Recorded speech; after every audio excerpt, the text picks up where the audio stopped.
Hello, this is Shiji Jacob Eapen from Delhi, India. I've been teaching for the past 13 years and presently I'm teaching in Father Agnel School, Noida.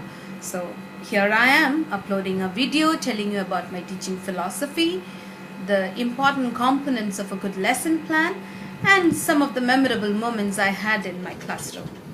So let me first tell you about my teaching philosophy. So my teaching philosophy is basically based on the fact that a teacher is not a sage on stage, but a guide by the side.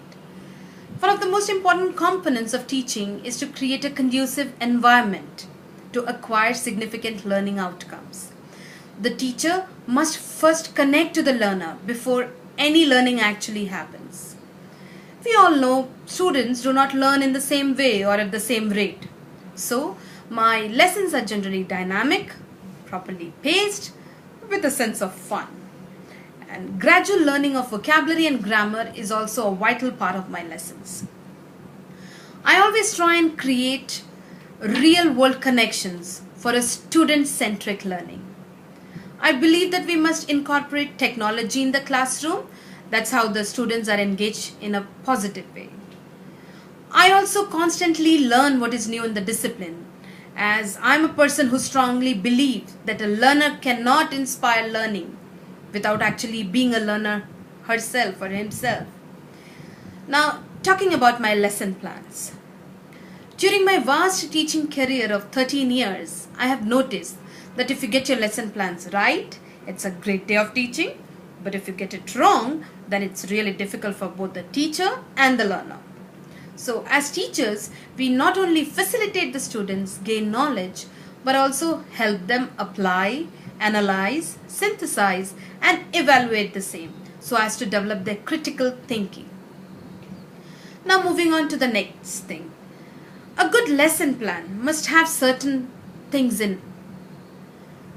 The most important component is a clear objective. We must be very sure of what we want in the end.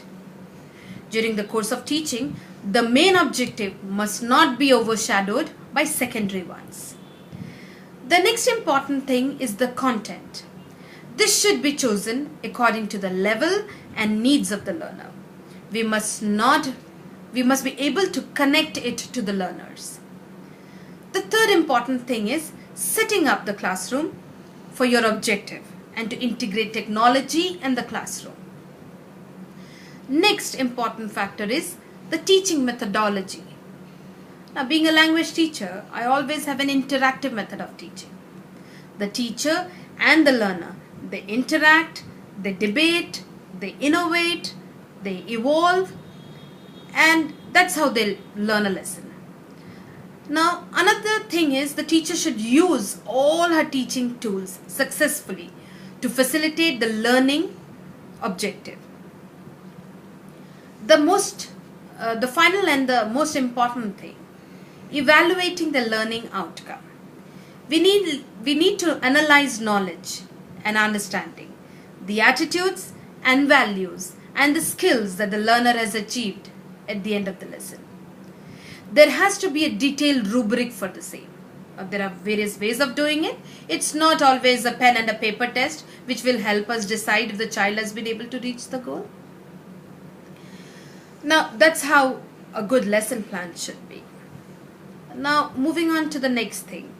If you talk about a memorable experience as a teacher, I must say there are many, but let me tell you, as an English teacher, I've been teaching children how to speak and read and write the language correctly all these years. I have had students with learning disabilities in my class, and the joy I get when I see them achieve even the smallest milestone, it surpasses everything. But still, I guess one of the most memorable event which I remember is this little boy in my class in grade 6 who wore thick glasses, was extremely introvert and very sensitive. Now, he was shifted to my class in the middle of the term from another section as he was not comfortable with the teacher. So I knew the challenge in front of me. I gave him some time, expecting him to be comfortable in the new surroundings with new friends and with me as a new teacher. But often on I deliberately made an effort to stop by and strike a conversation with him. Though my initial attempts went in vain, but I was determined to break the ice. 2 weeks into my class, he hardly talked to anyone. I knew I had to be patient with him, but still, even I got a little doubtful about it. But one Friday, I caught my boy sitting in the classroom all alone as the other students had gone for their robotic lessons. I sat with him and I tried to strike a chord. Though his answers were always short, but I was happy that at least he's talking. I was carrying this book, Roald Dahl's The Boy Tales of Childhood. I asked him if I could read a few pages to him. I could see that spark in his eyes.